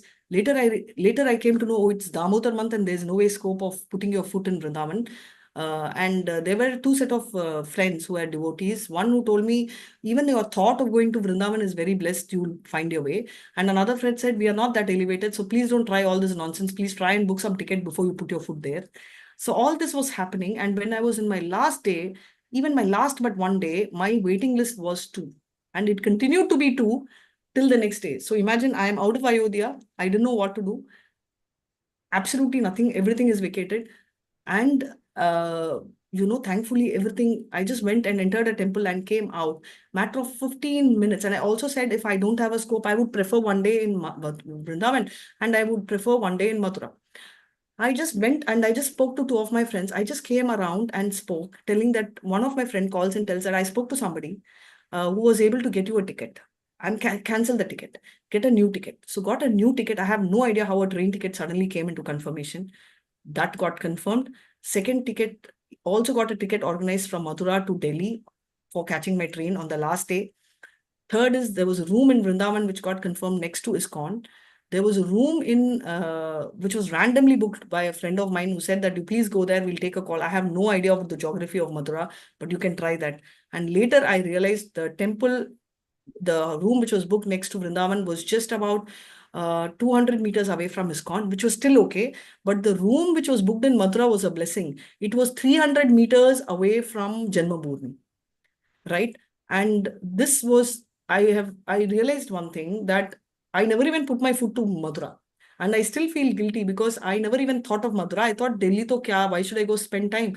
Can I hang around in Vrindavan? Then I thought, okay, let me go and do Mathura because I have to take the train from Mathura. Why should I go all the way from Vrindavan? And look at my thoughts are not even close to spirituality. But Krishna thinks, okay, you're coming, I will take care, right? And I noticed Krishna, Balram are so, because Balram is Adi Guru, Balram is the spiritual master, and we read, right? He is the spiritual master. He is somebody who is actually Patita Panvan. So anyone who's very fallen, the more fallen, he actually really takes care. And he is also the leader, right? He is the leader of all of us. That is for all the devotees. So that is exactly the role which Balaram played. So everything in that span of time got done. And when I'm thinking what to do, everything is taken care so beautifully that I could walk and go. And I don't speak Hindi also so well. So I could just walk and go to Janmabhoomi the previous evening. And in Vrindavan, 3 kilometers Eltel is just doso, just 200 meters. So, I was like, oh my God. And thankfully, I was thinking I was alone, and I met one of the devotees who's met me the moment I was in Vrindavan. She said, join me for Parikrama. I am also alone. I'm so glad that Krishna sent you. I said, it's mutual. And she said, let's do parikrama, not walking. Obviously, lazy people like me do auto parikrama. And she was telling, let's do toto parikrama, but I don't want to get out. I said, no problem. You do whenever you can and whatever. As and when the deities come before, I will just run quickly and take darshan and come. So I was able to cover a lot of temples also by fluke or by Krishna's blessing, do parikrama also. And then enjoy the day. Evening, go to Banke Bihari temple, complete the 1 or 2 left out. And the next day morning, I thought, okay, I will do Ranganatha temple. They said it's a very big temple there. And of course, I did ISKCON. And after that, there was Prem Mandir, which in the evening I could see Sad Goswami temple. And the next day, there was another person who said, Banke Bihari, we should see. And I was also going through a very tough time at home front because my daughter and my mom were managing alone. My mom was also unwell. My daughter was unwell. And my cat was also unwell. And my daughter had to manage all of that. And my daughter, I call her Banke Bihari. And she used to call my cats also Bihari family. So there was one of our, one of our common friends who said, I will come over. I would like to see Banke Bihari temple from Delhi. So very sweet that they had also come, and they helped me to travel from Vrindavan, finished once more ISKCON, did Damodar Ashtakam. Every moment, every time Damodar Ashtakam, I could have a chance, I could get a lamp to do that morning and evening at least one time. And then went to Banke Bihari temple again. We went there, and then we did Damodar Ashtakam there. Then could come travel along till Madura and stayed in Madura. That evening saw Janmabhoomi, and next day morning after chanting, after the 5:45 session of my Bhagavatam, I went to Janmabhoomi walk, stayed there till 10 o'clock till I had to come and take the train. So beautiful because we visited that last time, but just for 10 minutes, quickly have a glance. But when I went there, we could write from morning Krishna song, Suprabhat, the beauty, the Govardhan Giri. They charged 10 rupee, and it was worth so much. And I think it's because it's government subsidy, they just charge 10 rupees for looking around. But so beautiful, they have played every single thing. Like Krishna's all Leelas are there, like Bakasura, all of them, right? Putana, Dhenukasura, all of them, and Balram, what not to say. All, all those, not pictures, I would say sculptures are carved, and the voices are there as if the birds are singing, the noise of the demons and all that.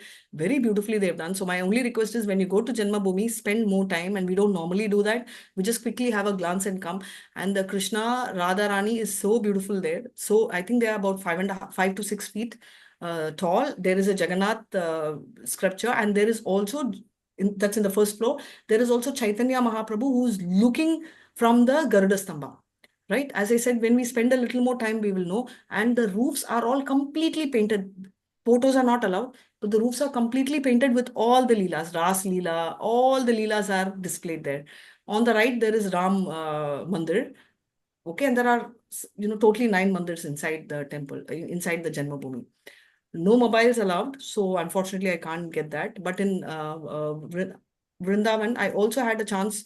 In Madura, I also had a chance to see Dwarakadish. So I was thinking Krishna is so merciful that I wanted to see Dwarakadish. And the story here is, there is one man over there, one gentle Vaishnava, who would have seen some jokers like me, will not have a chance to go to Dwaraka. Therefore, he had imitated the same Dwarakadish in Gujarat. He had brought it here. He gave his entire land and he had got that done. So there I could do that. There I could see Yamuna Puja. There I could also see a place called the... where Krishna Balram had a chance to take rest there, right? After, like with Yashoda Mai and Nanda Maharaj, after all this, whatever we are reading, after the thing they have, they were all taking some, that's called, what do you tell in Hindi for rest? I'm not, I don't... Vishram. Nishram, thanks. That's Vishram Ghat. Thank you so much. And there they use the word Vishram. V and B and N gets interchanged there.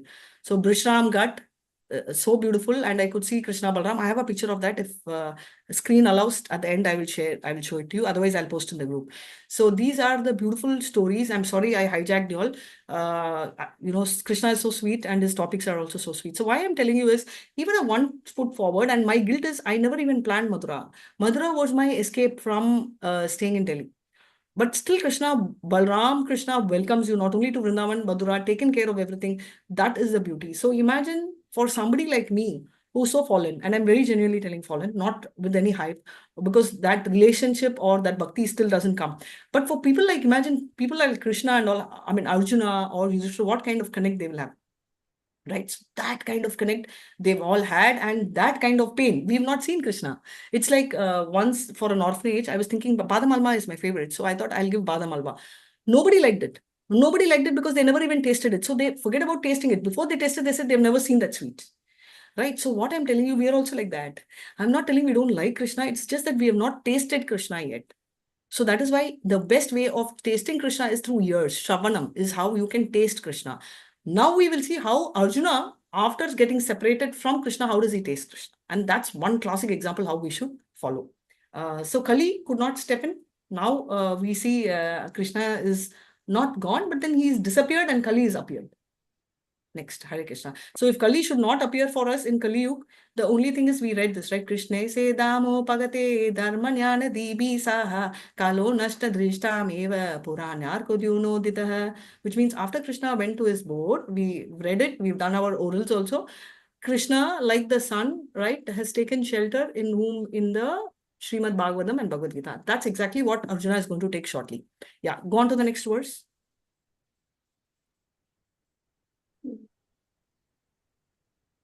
Who would like to read? Whoever has read also can read. Yeah, please go ahead. Yudhishthirastat parisharpanam buddha. Yudhishthirastat parisharpanam buddha. Pure charashre cha grahe tatatmani. Pure charashre cha grahe tatatmani. Vibhavya lobhantara jita ima imsanadya. Adharma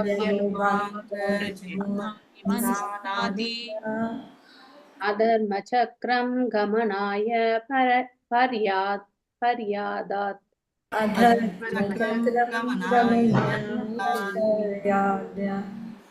Translation. A little bit scroll up. Thank you. Maharaja Yudhishthira was intelligent enough to understand the influence of the age of Kali, characterized by increasing avarice, falsehood, cheating, and violence throughout the capital, state, home, and among individuals.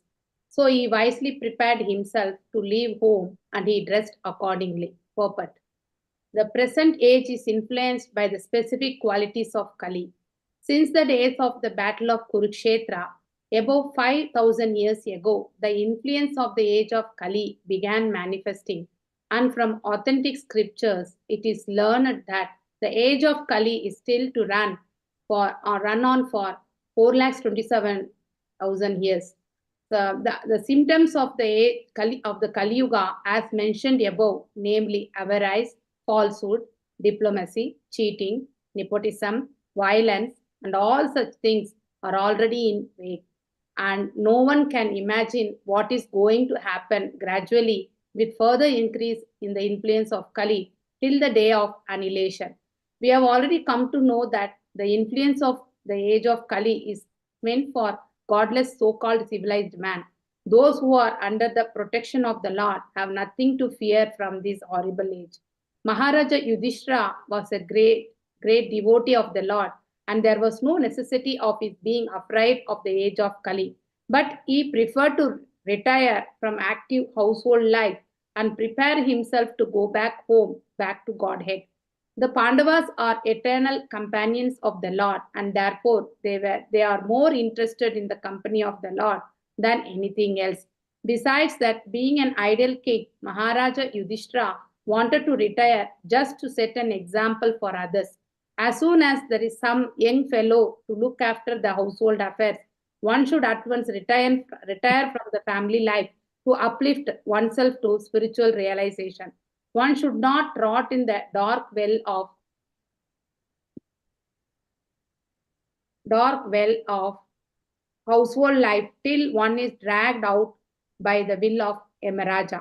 Modern politicians should take lessons from Maharaja Yudhishthira about the voluntary retirement from active life and should make room for the younger generation.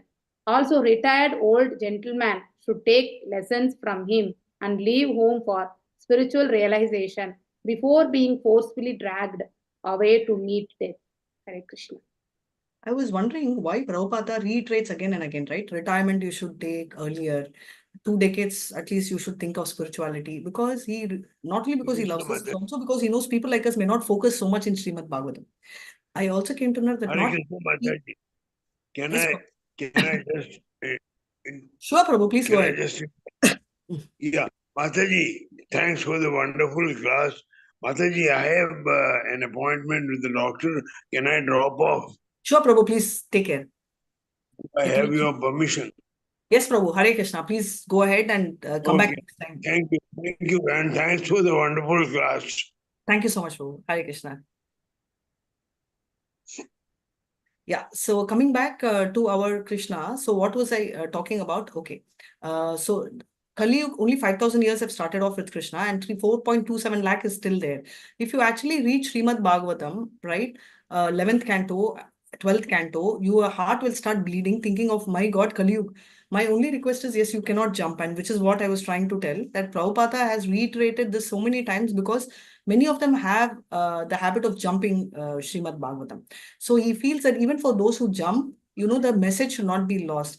And most of the time you see that we say that I want life till my daughter gets married.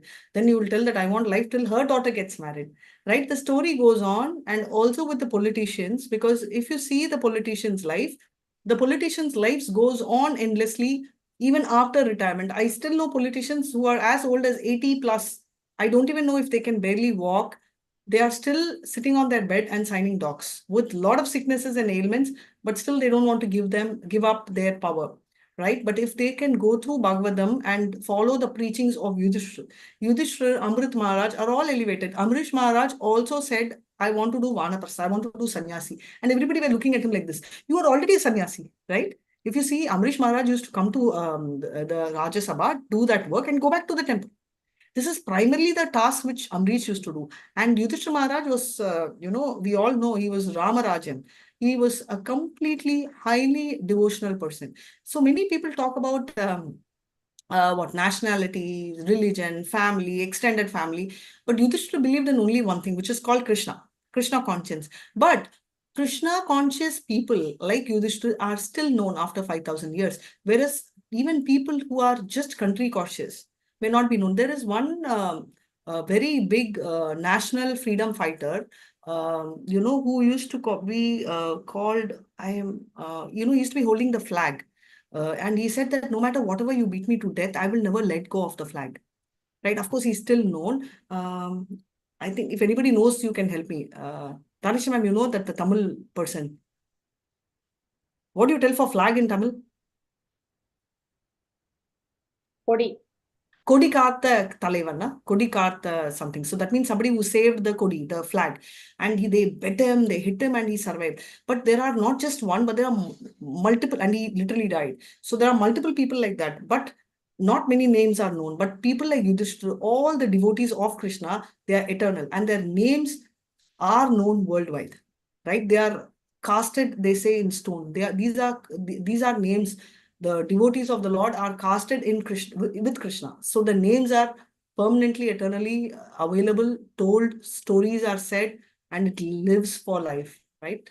Hare Krishna. So this is what they are talking about. The great devotee, there is no necessity to be worried about Kali Yuga. People like us, because we are taking the shelter of Krishna. So all of us need not worry about any of the things, because once we have the spiritual understanding, Yamaraj, people keep in their household. But beauty of Yamaraj is Yamaraj will come even to a devotee, as I said, because he is also one of the 12 Mahajans. And at the time of death, if no devotee is around, Yamaraj will come and he will take the chanting and he will tell Hare Krishna Mahamantra for a devotee. because Yamaraj himself is a devotee. So Yamaraj does that level of contribution to anyone who's a devotee. So anyone who says the name of Krishna once, unfortunately cannot, or fortunately cannot go to the hell. And there are 28 hells in the Padal Lok. So unfortunately, the whole team out here do not have a chance to have a look at the hell, except in our Goloka chart where you can see it. Hare Krishna. Kumaran. Thank you so much, Mataji. So that's the name. Yeah, let's go to the next.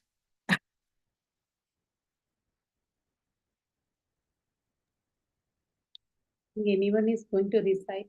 Yeah, go ahead. You'll don't have to ask. Just keep reciting, whoever is there. Varat Pautram Vinayinam.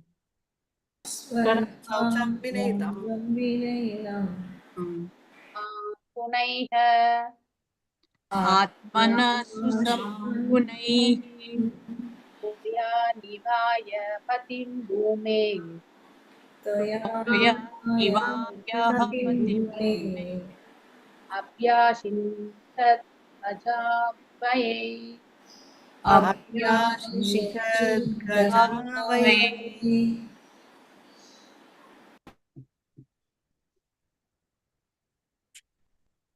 Translation. Thereafter, in the capital of Hastinapura, he enthroned his grandson, who was trained and equally qualified as the emperor and master of all land bordered by the seas. Purport. The total land of the earth bordered by the seas was under the subjugation of the king of Hastinapura. Maharaja Yudhishthira trained his grandson Maharaja Parikshit, who was equally qualified in state administration in terms of the king's obligation to the citizens. Thus, Parikshit was enthroned on the seat of Maharaja Yudhishthira prior to his departure back to Godhead. Concerning Maharaja Parikshit, the specific word used, Vinayinam, is significant. Why was the king of Hastinapur, at least till the time of Maharaja Parikshit, accepted as the emperor of the world? The only reason is that the people of the world were happy because of the good administration of the emperor. The happiness of the citizens was due to the ample production of the natural products such as grains, fruits, milk, herbs, valuable stones, minerals, and everything that the people needed. They were even free from all bodily miseries, anxieties of mind, and disturbances caused by natural phenomena and other living beings. Because everyone was happy in all respects, there was no resentment. Although there were sometimes battles between the state kings for political reason and supremacy. Everyone was trained to attain the highest goal of life, and therefore the people were also enlightened enough not to quarrel over trivialities. So the influence of the age of Kali gradually infiltrated the good qualities of both the kings and the citizens, and therefore a tense situation developed between the ruler and the ruled. But still, even in this age of disparity between the ruler and the ruled, there can be a spiritual emolument and God consciousness. This is the special prerogative. Thank you. So basically, when we talk about Yudhishthira Maharaj kingdom, it was not just small place, it is the entire world which was called Yudhishthira Maharaj, right? So, and as I said, it's called Ramarajyam, and Vinayinam is very important because Vinayinam means very well trained and qualified. So it's not that he just ran away and left.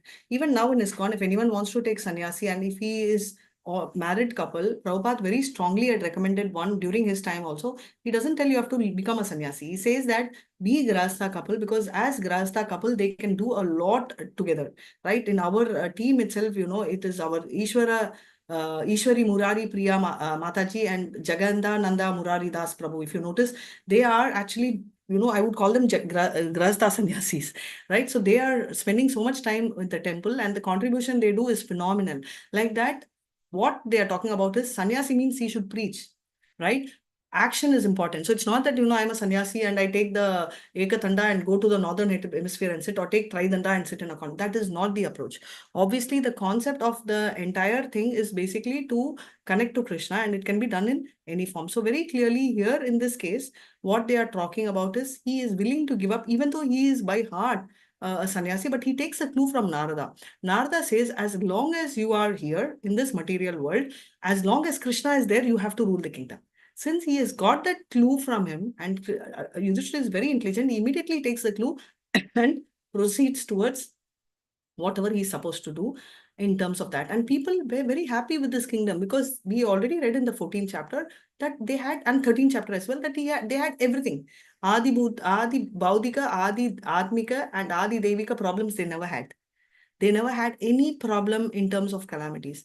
In fact, if you quite notice, there is a story which comes up in the 10th canto, wherein there is a Brahmana who accuses Krishna's grandfather, Ugrasena, telling that my child, I've been losing my children, right? I think I've already lost some 8-9 children as soon as the child is born. And I'm very upset because I am a proper Brahmana. This can happen only because you have done something wrong, right? As a king, the duty, because the premature death was very unheard of those days, which is very common now. So he was actually trying to tell, this is not accepted, and therefore you must try and finish yourself. In the sense, I'm really, upset with the kingdom. And Arjuna puts his foot forward, telling that I will take care. And he says, what do you think you can do? Krishna is not able to take care. Pradyumna is not able to take care. Aniruddha is not able to take care, because Pradyumna, it's said that he also is as powerful, like almost equal to 10,000 feet of elephants. So that is the power of Pradyumna, as we've heard of Bhima as well. So what is the story? How can you take care? So Arjuna says, I will take care, and if I do not take care, because I have helped a lot of people, like I could go and I've taken even Indra, I was able to fight. I was able to get blessings from Lord Shiva with Pashupati Ashram. So I was able to do that. If I can't, I will get into the burning fire.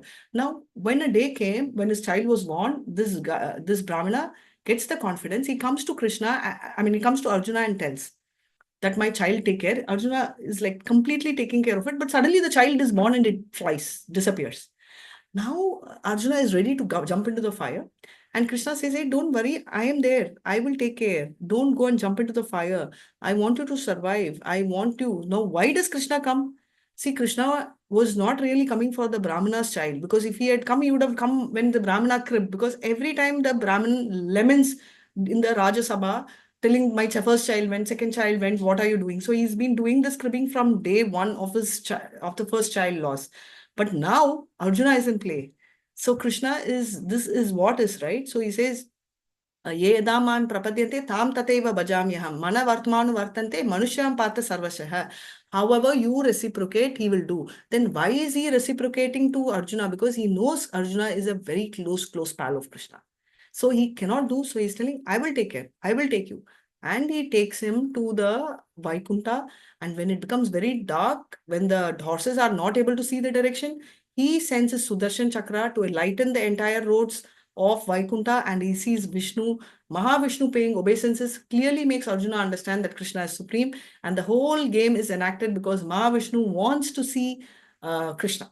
And which also tells that it is not easy even for Mahavishnu to take darshan of Krishna. So you can imagine what is the position of Arjuna and Pandavas and us if we become devotees, right? So all of them, so he puts Parikshit on the stand, makes him the ruler, and then tells that, that everything was splendid. So there was no need for anything to be done in a wrong way, no robbery, no thefts, because everything was very comfortable for them. And the influence of Kali at that time was not felt, not only by the people, but also by the kings.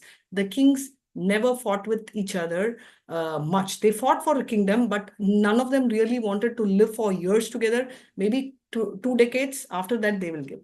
See, why we are talking about, it's not that nationality is wrong or national patriotism is wrong, but see, if you're talking about Bharat Vansh, I'm a patriot of Bharat, because it's Mother Bharat. There is only one mother, which is called Mother Earth. Can you tell I'm Mother Bharat? Somebody else will tell I am America, Mother America. Somebody will tell I am Mother Pakistan. Somebody will tell I am Mother Sri Lanka. But there's only one mother, and that mother is common for all. And that's a point which we want to bring in, which means universal Krishna consciousness, which can unite us, whether the person is in Russia or in Sri Lanka or in Pakistan or in India. Hare Krishna. Yes, Indrari Murari team, please go ahead and chant and read. Hare Krishna. Hare Krishna. Next one. 1 second, Mataji. Hare Krishna. So not only Parikshit was enthroned, they will also talk about he's just not taking care of just his place, but he's taking care of everyone, which also tells as dharma, contradictory to, our Duryodhan's rule. It is not that Yudhishthira says, okay, this is how it will be. You can see from the next sloka how he assigns and delegates the right person for the right place. Yes, Mataji, Hare Krishna. Mathuryam tatha vajram. Mathurayam tata vajram. Shurasenapatim tataha. Surasenapatim Prajapatyam nirupyeshtim. Prajapatyam Nirupeshitim Agnin apivad ishvaraha. Agnim Apivad Ishwaraha. Translation.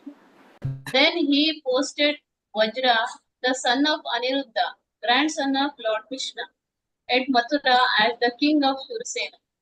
Afterwards, Maharaja Yudhishthira performed a Prajapatya sacrifice and placed in himself the fire for quitting quitting household life.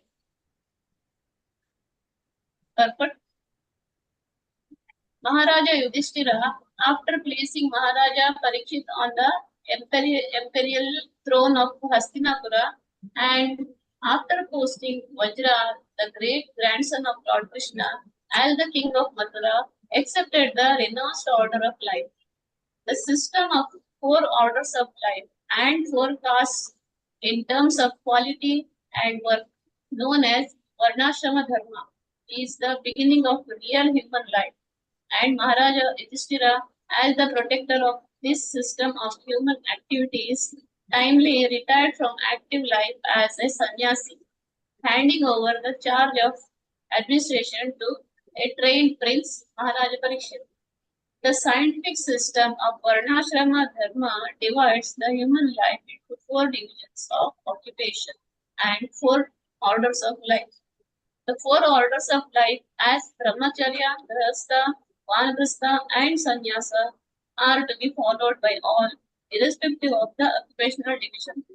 Modern politicians do not wish to retire from active life, even if they are old enough. But Yudhishthira Maharaja, as an ideal king, voluntarily retired from active administrative life to prepare himself for the next life. Everyone's life must be so arranged that the last stage of life, say at least the last 15 to 20 years prior to death, can be absolutely devoted to the devotional service of the Lord to attain the highest perfection of life. It is really foolishness to engage oneself all the days of one's life in material enjoyment and fruitive activities. Because as long as the mind remains absorbed in fruitive work for material enjoyment, there is no chance of getting out from conditioned life or material bondage. No one should follow the suicidal policy of neglecting one's supreme task of attaining the highest perfection of life, namely going back home, back to Godhead. Hare Krishna, Yudhishthira. So thank you so much, Mataji. Very nicely read and thanks for coming over. So they are talking about not only Parikshit's story completed, but also as a king of Mathura. We all know that Surasena, Vasudev's father, was the king, and therefore Krishna. Thereafter, we have his son Pradyumna. After Pradyumna was Aniruddha. Aniruddha's son is Vajra. So he was placed. And if you see, most of the temples in Vrindavan were built by Vajra. So after that, what did Yudhishthira do? After getting into that, he actually took the renounced order. And the real purpose of human life, Prabhupada always says the best. With the human body, right? The situation is it's the best bargain is basically to make use of the human body. So all the Brahmacharya, Grihastha, Vanaprastha, Sannyasi, all the 4 orders are being followed. But today, nobody is following. So it doesn't mean that when you say sannyasi, you have to leave the family and go. But at least 2 decades before the death, 20 years, 15, 20 years before death, one has to follow Krishna consciousness because that's the highest goal of life. It might be difficult for us to do at a younger age because we will be bound with responsibility. But if we keep accepting responsibilities one after the other, we will never be able to reach the human life at all throughout. So that is the biggest challenge which we will be foreseeing. So what next? So today it's literally like the suicidal policy. Hare Krishna. Any doubt so far, you can just ping me on WhatsApp. Otherwise, we can go next. Hare Krishna.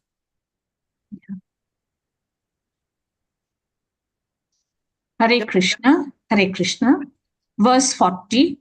Visrijya tatra tat sarvam. Visrijya tatra tat Sarvam. sarvam. Dukula valayadikam. Dukula Valayadikam. Nirmamo nirahankaraha. Nirmamo nirahankaraha. Sanchina shesha bandhanaha. Sanchina sheshabandhanaha. All glories to Srila Prabhupada, Prabhupada ki jai. Translation: Maharaj Yudhishthira at once relinquished all his garments, belt, and ornaments of the royal order and became completely disinterested and unattached to everything. Purport: to become purified of material contamination is the necessary qualification for becoming one of the associates of the Lord. No one can become an associate of the Lord or go back to Godhead without such purification. Maharaj Yudhishthira, therefore, to become spiritually pure, at once gave up his royal opulence, relinquishing his royal dress and garments. The kashaya or saffron loincloth of a sannyasi indicates freedom from all attractive material garments, and thus he changed his dress accordingly. He became disinterested in his kingdom and family, and thus became free from all material contamination or material designation. People are generally attached to various kinds of designations, the designations of family, society, country, occupation, wealth, position, and many others. As long as one is attached to such designations, he is considered materially impure. The so-called leaders of men in the modern age are attached by national consciousness, but they do not know that such false consciousness is also another designation of the material conditioned soul. One has to relinquish such designations before one can become eligible to go back to Godhead. Foolish people adore such men who die in national consciousness. But here is an example of Maharaj Yudhishthira, a royal king who prepared himself to leave this world without such national consciousness. And yet, he is remembered even today because he was a great pious king, almost on the same level with the personality of Godhead, Sri Rama. And because people of the world were dominated by such pious kings, they were happy in all respects, and it was quite possible for such emperors to rule the world. Hare Krishna. Hare Krishna. When Bhaktisiddhanta Saraswati Prabhupada actually was approached by our Srila Prabhupada, when he was told, right, when he told that, you have to spread Krishna consciousness, he said that this is very dangerous time, right, because there was British rule and it was a commotion then. So that time, Siddhanta Saraswati Prabhupada had mentioned that there is no time, there is already life is on emergency. Right. So this is a time of crisis. So we should remember one thing, that this is so apt for him. See, worldwide Prabhupada is remembered.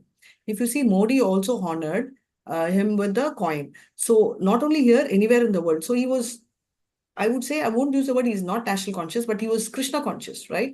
So being Krishna conscious made him very famous, not only in one nation, which is India, but worldwide. So a person, like we say, right, all the opulence of the Lord, Shriya, Pushtya, Kira, Kantya, all of these qualities of Lord automatically sticks to the devotee. Even though the devotee does not want all this, automatically it comes to the devotee in the name of thing. Of course, there Kunti has said, Janma Ishwarya Shruta Shri Veer, Edamana Matapuma Nema Napta Bivatum Vai Twama Kinchana Gocharam, which means that if you have Janma Ishwarya, the chance of getting close to Krishna is difficult. But people who have had Janma Ishwarya, like Yudhishthira or Amrish, were not having them as a stalwarts, or they were not having them as an obstacles. They were not their obstacles to go towards Krishna. So what we have to understand is, anything which is an obstruction. Somebody can be very rich and still follow Krishna conscious. Somebody can be very poor and still brag about themselves and get stuck. So nothing should stop. That is why Krishna says, Savai Pumshan Paro Dharma Yato Bhaktir Adokshaje Ahaituki Apratihata Yatatma Suprasidati. Of all the dharmas, Paro Dharma is Krishna consciousness, and all those who have followed Krishna consciousness have been very successful. Irrespective of their, whether you're following Varna or Ashrama, they had done this because Taddat Yadyat Acharati Sheshas Tattat Evetanujuna Sayat Paramanam Kurute Lokastad Anvartate. Whatever great leaders do, people follow. For that reason, these people did. But by themselves, they were already renowned sannyasis in the name of king, but he literally got out of it and wore the sannyasi. Now there are two levels. You will see even in ISKCON. So the first level of sanya, the orange color dress when they wear at a starting level shows that I am committed to you, spiritual master, I will follow you. And when they take the Tridanda Sannyasi, which is what is our Vaishnava Sampradaya, very clearly they are taking a vow before the Lord, telling that there is no looking back and I will come towards you and I will do for everything for you. So that is what they are talking about here, where he gives up his clothes. As we say, Vasudeva Bhagavati Bhakti Yoga Prayojit hai. Janesyashu Vairagyam Jnanam Chahedaitikam. So basically, Janesyashu Vairagyam. So detachment and knowledge will help you to grow. So Yudhishthira is Dharma Maharaj, so he knows exactly what to do. And with that, he heads forward. For today, we will stop and I'll just quickly summarize whatever we have done. Guna, thank you so much for screen sharing. You can stop screen sharing. Yeah, and clearly this chapter, the first 6 verses talks about Arjuna's strong Vipralamba Bhav, feeling of separation, and he was grief-stricken because of the separation, right? He was not breathing very hard. He was not able to speak. And what does he do is he's constantly crying. Tears are flowing, right? 5 and 6 also what happens? Immediately he recalls his experience as an intimate friend, right? Universe seems useless for him. He also sees in the 7 to 17 various things like how Draupadi managed to get at the time of a war, I mean, during the wedding, right? Swayamvar, how he was able to defeat Indra during, when he was in the Vana. That is, he fought and protected Maya Danva. Maya Danva was protected, and that's how they got the beautiful, the Indraprasth was built by Maya Danva. It was one of the most beautiful celestial kingdoms which could be done, and how Bhima defeated Jarasandha, and how Krishna gave a clue, and that was also taught, and how he killed all those who insulted or rather tried to insult Draupadi, how he also saved, Durvasa Muni from, from the anger of Durvasa Muni by just tasting one rice, and all of you know that they were all stomach full.